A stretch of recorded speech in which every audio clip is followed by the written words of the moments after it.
안녕하세요. 오늘 여러분들에게 좀 색다른 주제를 가지고 나왔습니다. 바로 자살한 사람은 천국에 가지 못하는가, 그런 이야기예요. 여러분, 우리가 이거 딱 잘라서 말할 수 있을까요? 정말 우리가 자살자는 뭐 예외 없이 천국에 가지 못한다, 그렇게 말할 수 있을까요? 일반적으로는 분명히 자살한 사람은 천국에 못 갈 거예요. 하지만 이 문제는 누가 구원을 얻을 수 있는가, 누가 구원을 받는가, 이런 문제로, 이런 말로 바꾸어서 이야기할 수 있거든요. 그래서 결코 쉽지 않은 이야기인 것 같아요. 여러분 주변에 혹시 자살하신 분 계신가요? 제가 어떤 분에게 그런 질문을 받았어요. 자기 어머니가 자살을 하셨는데 천국에 가지 못하느냐고 하면서 눈물을 흘리시더라고요. 참 한마디로 말하기 어려운 것 같아요. 일단 자살한 사람이 천국에 가지 못한다라는 딱 그 구절이 성경에 있는 것 같지는 않아요. 저는 보지 못했어요. 하지만 일단 자살을 한 사람은 이제 하나님의 뜻에 거역해서 자기 생명을 버렸으니까 죄목으로 치면 반역죄에 해당을 하겠죠. 하나님께 불순종해서 자기 스스로 목숨을 끊었다. 이제 그런 대표적인 사람이 예수님을 팔았던 가룟 유다가 있겠죠. 가룟 유다는 은 30에 예수님을 팔았던 예수님의 제자였고요. 그 사람은 열심당원이었어요. 이제 이스라엘 백성 유대인들을 구원할 방법이 이제 무력으로 로마와 맞서야 된다, 이렇게 주장하는 파가 있었는데 그 파가 열심당원이었거든요. 열심당원 중에 한 사람이었고, 열심당원들은 자주 좀 이렇게 게릴라전 같이 어떤 좀 이렇게 무력으로 맞섰어요. 그래서 많이 좀 피 흘림을 좀 일으키고 그렇게 했었죠. 가룟 유다는 나름대로 많이 아주 똑똑한 사람이었던 것 같고요. 그렇지만 이제 예수님을 따라다니다가 나중에 이제 예수님의 어떤 하시는 행동이나 뭔가 방향이 자기가 생각했던 거랑 너무 다르니까 크게 실망했던 것 같아요.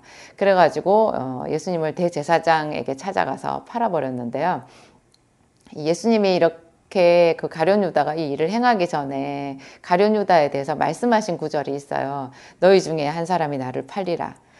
인자는, 곧 예수님 자신은 자기에게 기록된 대로 가겠지만 나를 파는 그 사람에게는 화가 있으리로다. 그는 차라리 태어나지 않음이 더 나았겠도다. 이렇게 이야기하면서 안타까워 하시거든요.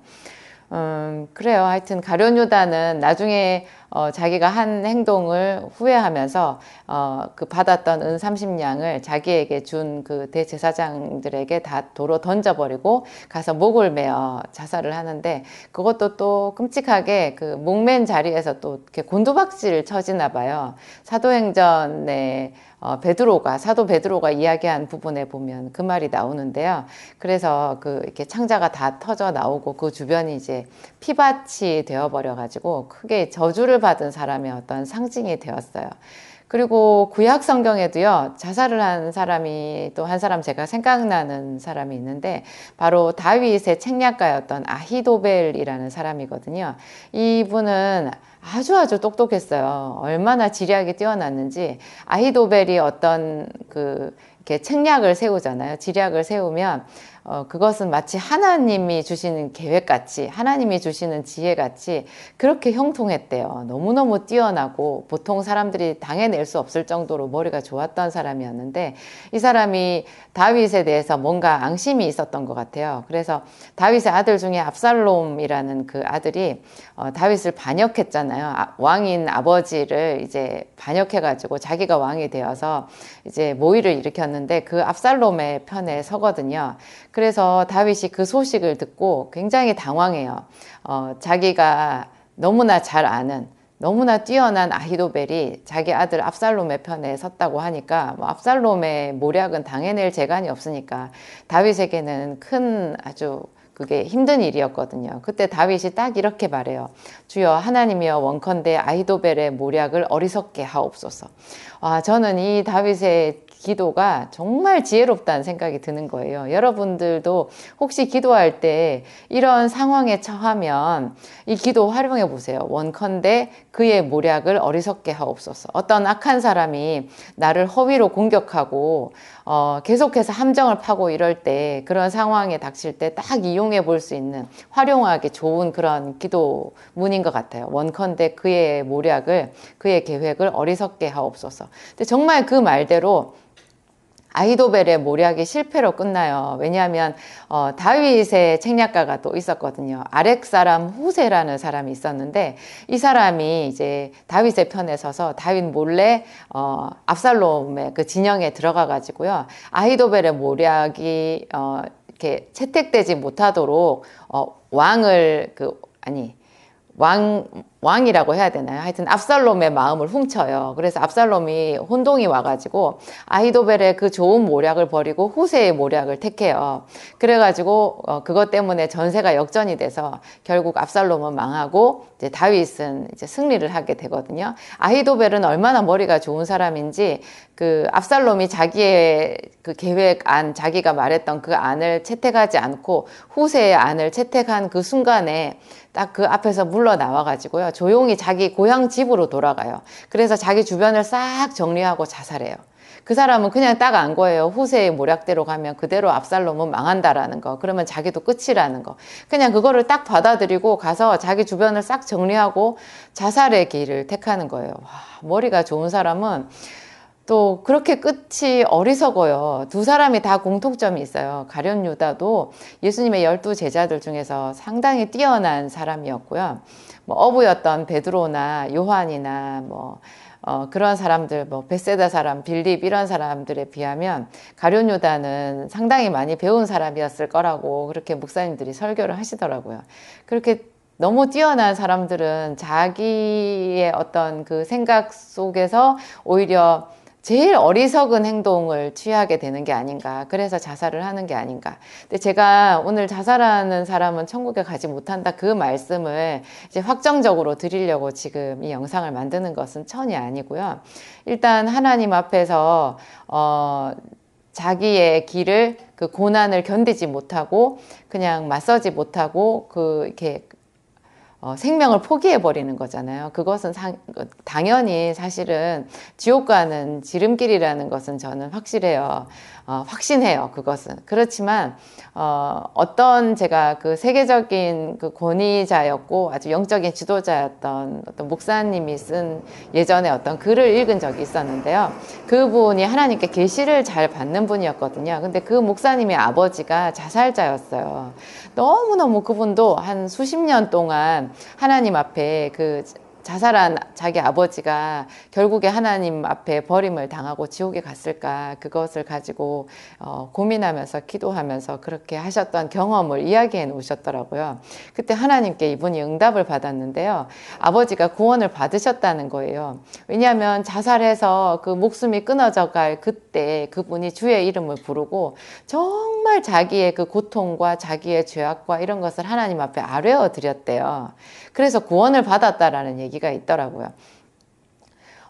저희 남편인 목사님이 이제 목사님이시니까 장례 예배 이런 거를 이제 곧잘 집례를 하시거든요. 한 번은 이제 그때 우리 목사님이 아마 전도사 시절이었던 것 같은데 그 교회에 어떤 집사님의 형님이 이제 소천을 하신 거예요. 그래서 거기 가서 이제 그 설교를 한 적이 있어요. 근데 이제 우리 전도사님, 그때 당시에 전도사님이었었던 제 남편이 얘기를 듣기를 돌아가신 분이 죽기 전에 예수 그리스도를 영접했다라고 들은 거예요.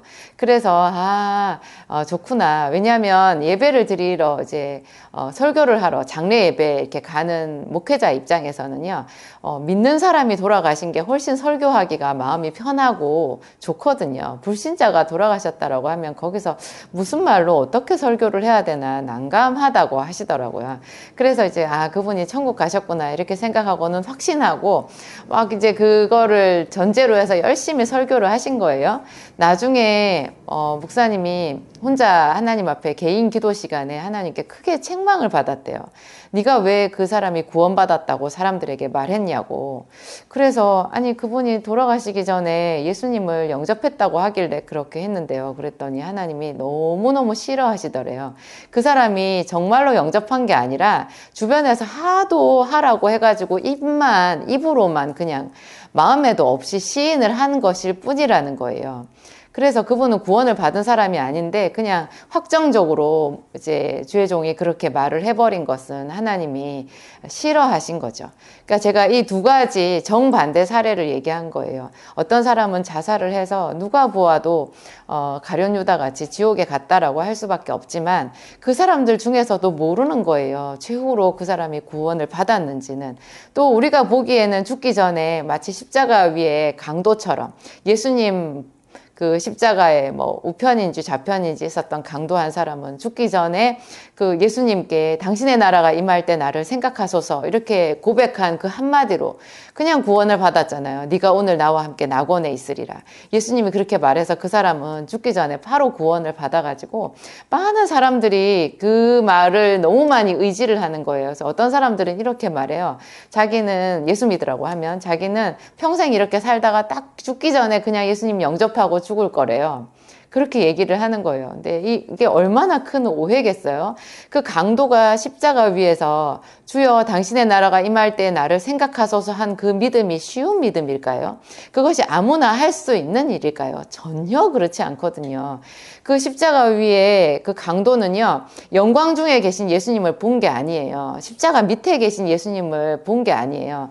자기처럼 죄인으로 심판을 받고 온 몸이 피투성이가 되어서 죽어가는 그 예수님을 보고 자기도 옆에서 같이 처참하게 죽어가면서 그 예수님에게 누구도 더 제자들도 다 버리고 떠난 그 예수님에게 예수님이 하나님의 아들이시라는 것을 인정하는 말을 한 거예요. 자기도 그 고통 속에서. 이러니까 이거는 아무나 할 수 있는 그런 신앙 고백이 아닌 거죠. 그래서 구원을 받은 건 거예요. 우리가 그냥 죽기 전에 아주 손쉽게 예수 그리스도를 주라고 이 입으로 말한다고 해서 절대로 그 사람이 구원받았다라고 우리가 확정할 수 없다는 것. 마찬가지로 이런 게 있어요. 부자는 천국에 갈 수 없다.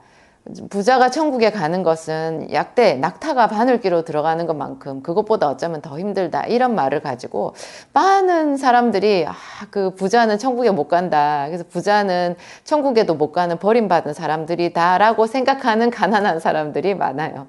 여러분, 근데 제가 저처럼 한번 고민해 보신 적 있으신가요, 여러분도? 도대체 거기서 말하는 부자는 어느 정도 돈이 있어야 부자일까요? 누가 부자일까요? 뭐 10억이 있으면 부자일까요? 45평 아파트가 있으면 부자일까요? 뭐 다주택자면 부자일까요? 뭐 은행 예금이 얼마 있으면 부자일까요? 그 선이 분명하지를 않아요. 강남에 수십억 되는 아파트 한 채 가지고 계신 분, 혹시 영상을 보는 분 중에서도 그런 분 계실 수 있는데 그분이 생각하셨을 때 당신은 그냥 평범한 사람이에요. 누가 부자냐고요. 그때 말하는 예수님이 말하는 부자는 마음속에 하나님이 없는 부자를 얘기하겠죠. 아브라함도 부자였거든요. 솔로몬도 부자였고 다윗은 얼마나 부자였는지 몰라요. 여러분, 다윗이 하나님의 성전을 위해서 자기가 특별히 준비했던 그 예물을 혹시 보셨나요? 금이 몇 달란트인지 보셨나요? 지금 전 세계 어떤 사람도 다윗만큼 부자는 아니었을 거예요. 그럴 정도로 다윗은 부자였고 아브라함도 부자였지만 그 사람들은 정말 하나님의 마음에 합한 사람이었고 하나님의 벗이었거든요. 그러니까 이때 말하는 이 부자를 글자 그대로 부자라고 이렇게 단정 지을 수는 없는 것 같아요. 하나님의 말씀은 항상 좀 분별이 필요하고요. 그래서 저는 이렇게 생각해요. 모든 것이 하나님 주권이다. 예수님이 그러셨잖아요. 부자가 천국에 갈 수 없다. 그렇게 얘기를 했을 때 약대가 바늘귀로 들어가는 것보다 더 힘들다. 이렇게 얘기했을 때 제자들이 놀래가지고 그런즉 누가 천국에 가냐고 그렇게 되물었거든요. 그때 예수님이 사람으로서는 할 수 없으되 하나님으로서는 모든 것을 할 수 있다. 이렇게 말해요. 이것이 정답인 것 같아요. 사람으로서는 할 수 없지만 하나님으로서는 자살자조차도 구원받았을 마지막 그 실오라기 같은 그런 가능성은 남아있는 거예요. 그렇죠. 아무도 알 수가 없는 거죠. 그래서 저는 더 하나님을 경외할 수밖에 없다. 그런 결론을 내리게 되는 것 같아요. 그리고 이런 것을 심판하시는, 결정하시는 하나님에게 어떤 불의가 있을까요? 하나님은 선하시잖아요. 제가 예수 그리스도를 알기 전에 그냥 천지를 지으신 하나님을 제 마음속에 생각하고 그 하나님을 찾았을 때요. 제가 20살 때, 그때 제가 스스로 생각하고 고민하고 확정했던 말이 그거예요. 분명히 천지를 지으신 하나님이 있다. 절대자가 있다. 그분은 선할 것이다. 그분에게는 불의가 없을 것이다. 내가 봐서 우리 아버지가, 나를 낳아준 아버지가 그렇게 열심히 살았어도 끔찍하게 정말 참혹하게 돌아가셨지만 하나님이 봐도 천지를 지으신 하나님께서 보셨을 때 우리 아버지가 그렇게 죽을 수밖에 없는 이유는 있을 것이다. 하나님에게는 불의가 없기 때문에, 그분은 선하시기 때문에, 그래서 나는 그분에게 그러면 어떻게 하면 내가 잘 살 수 있는지, 우리 아버지처럼 망하지 않고 잘 살 수 있는지, 살아갈 수 있는 길을 그분에게 물어봐야 되겠다. 그렇게 제가 생각했거든요. 근데 그 생각은 정말로 옳았고요. 지금도 제가 수십 년 동안 성경 보고 신앙생활 하면서 항상 어떤 고민의 끝에는 항상 그래요. 하나님은 선하시다. 그분은 옳으시다. 그분은 모든 사람들의 주가 될 만큼 거룩하시고 아름다우시고 완전하신 분이시다. 하나님이 구원하실 만한 자, 그 사랑이 많은 하나님은 불쌍한 자는 반드시 구원해 주실 거고, 조금이라도 하나님께서 용서하시고 구원을 해 주실 만한 그런 사람은 다 구원해 주신다라는 거. 그래서 어떤 사람이 천국 갔다 혹은 지옥 갔다 이런 부분에 있어서 우리가 시험에 들 것도 없고 그냥 모든 것에 하나님께 감사함으로 올려드릴 수 있는 그런 건 것 같아요. 오늘 여러분들에게 저의 묵상이 나름 좀 도움이 되셨으면 좋겠습니다. 감사합니다.